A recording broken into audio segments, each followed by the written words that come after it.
Hey guys, so we're back. But I wanted to tell you guys about the books that I read in June, and it's very exciting. I read 20 books. 20! I have no life. I'm just gonna jump right into it.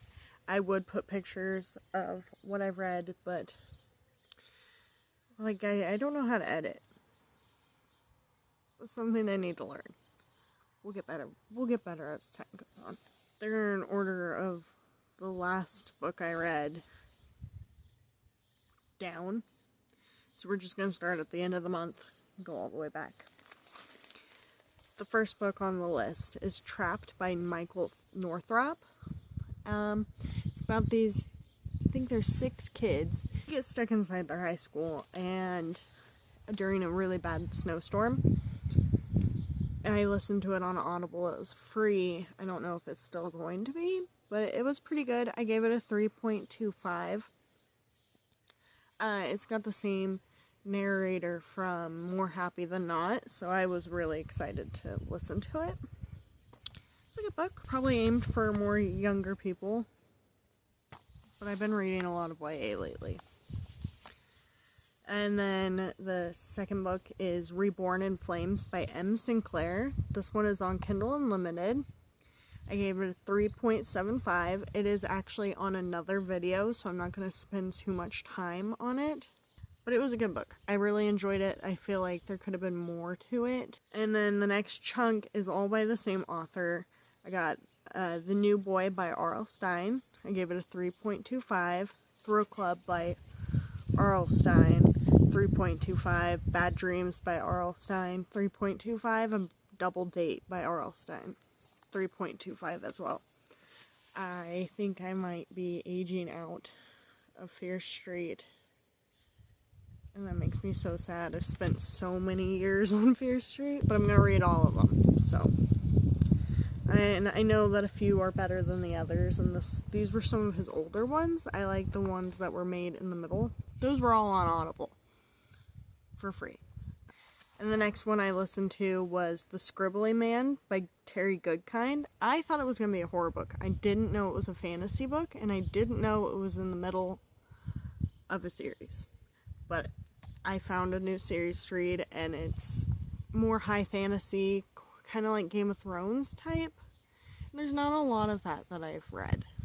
I like it a lot, but I gave it a 4 for it being not what I thought it was and being in the middle of a series. A 4-star is really high. You think it would have been like more of a 3 or 2, but it's really good. I really like the way that the author like flowed his words and stuff. If you guys know any good video editing classes or apps or something, or computer software, let me know down below. Ones that either cost one chunk, not a monthly, or ones that are free would be best. So the next one I read was Barbarian's Prize by Ruby Dixon, an Ice Planet Barbarians book. You guys are going to hear a lot about those. I'm going to make a whole, probably 3-part video on those books. They're just so good. I gave it a 4.75 instead of a 5-star, because that one wasn't my favorite compared to the other ones that I read. The one I'm reading now is probably a 5-star. I'm not going to get into those ones because I'm saving that for another video. And then I read The Rest of the Story by Sarah Dessen. It was 5 stars. Sarah Dessen is an author that I've grown up with, and I love her dearly. I want to own all of her books. I even might spray the edges. That might be a video that we do, because her books are so good. And I'm rereading all of them right now. It's about this girl who goes to stay at her grandma's house, who she hasn't seen since she was 4. And she learns about her mom's backstory. Her mom died, and she starts to learn how family is important and like how her other side lives, and it's just really good. I love finding out backstories to families and stuff. so it was right up my alley. It's also read by the girl who reads Fourth Wing, so it took me, I listened to it. It took me a good chunk of time to get into it because I couldn't hear anybody but Violet. But it was so good overall. Even just reading it would be amazing. The next one I read is on Kindle. These are all on Kindle or Audible or Libby. This one is called Lucky by Amanda Ruza or Reza. I'm not really sure. I gave it a 3. It's about this girl who goes to take pictures before she goes to work. She finds a 4-leaf clover and her wishes start coming true. It's a horror book, so just be prepared if you're going to read it. It has a twist at the end, and it was only like 25 pages. It was really good. Give it a 3. A 3 is about average for me. See, I don't usually rate lower than a 3, unless I really didn't like the book. And then I read Given to the Orc by H.C. Summer. It was one of her newer releases. I gave it a 3. It's about this girl who lives in this kingdom where the humans are battling with orcs, and they're like, oh, we'll take your daughter as a bride in order to fix the kingdom's conflicts. And that one's spicy. That one's really spicy. It's really good. It's only, again, that one was only like 100 pages or something like that. I like to read a lot of short books. I do plan on reading a bunch of longer books. But that's for another month. I read The Truth About Forever by Sarah Dessen. I gave it a 4. Her dad splits up with her mom, and it starts off, and you're in this wedding that he's marrying the weather girl. It was okay. It wasn't my favorite. It was really good, but I think that one's my least favorite Sarah Dessen book. But it's still a 4. So, and I read Mary, Kelvin V.A. Allison, and I gave it a 3.25. It's 7 pages. It's a horror book. I'm not going to say anything more about it because it'll give it away. I knew what was happening by the first half of the first page. But it was good. It was okay. I gave it a 3.25. It could have been twistier. It could have been harder to tell what was going to happen. And then I read That Summer by Sarah Dessen. Oh, I guess this one. Oh no. So, forget what I said about The Truth About Forever. That one's not. That one was about her dad dying, not her dad marrying the weather girl. That Summer by Sarah Dessen is the one about her dad marrying the weather girl. That one was my least favorite.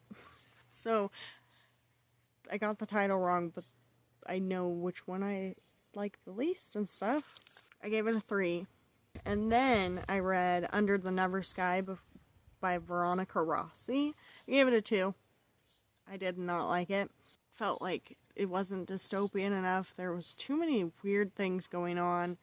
It wasn't really YA appropriate for the most part. Didn't like it. I'm so sorry. I read Orange Volume 1. It's a manga, and it's about these kids who are in high school, and the girl gets a letter back from her older self, I think 28-year-old self, and she's like, you need to do these things to stop something from happening.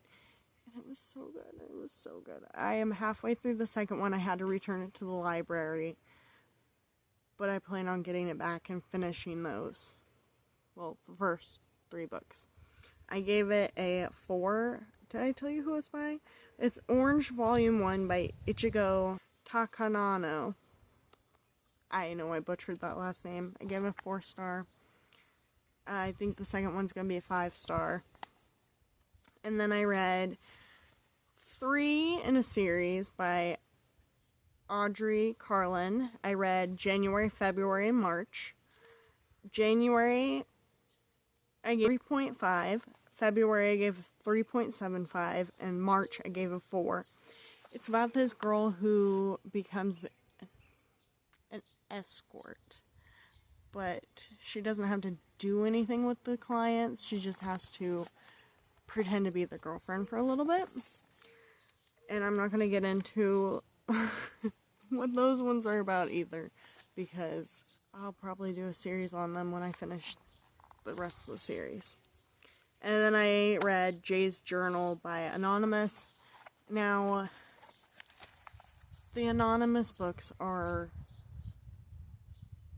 something else. They marketed it to us as kids that these were stories that happened and these are true stories and this is what happens if you go down these paths. The woman was a liar who wrote these books. She lied and said these were true stories, and they're not. They're just not. It's crazy. But I did not rate that one because I felt it didn't need a rating. This one was about the dangers of getting into witchcraft, and this one you could tell right off the bat was fake. The other ones, like Go Ask Alice, is another one. Those ones you could be like, oh, those ones might be real. This one, not at all. I did not rate it. And yeah, those are all the books that I read in June. And if you guys want to see the books that I've read in previous months, maybe I'll correlate them all into like 2 months at a time. Just drop it in a comment below. This video has gotten better from the last one I filmed, and that just means we're going to go up from here. I just need to learn how to edit. Yeah, I'll see you guys in the next video. I am so excited to be back. It feels like home.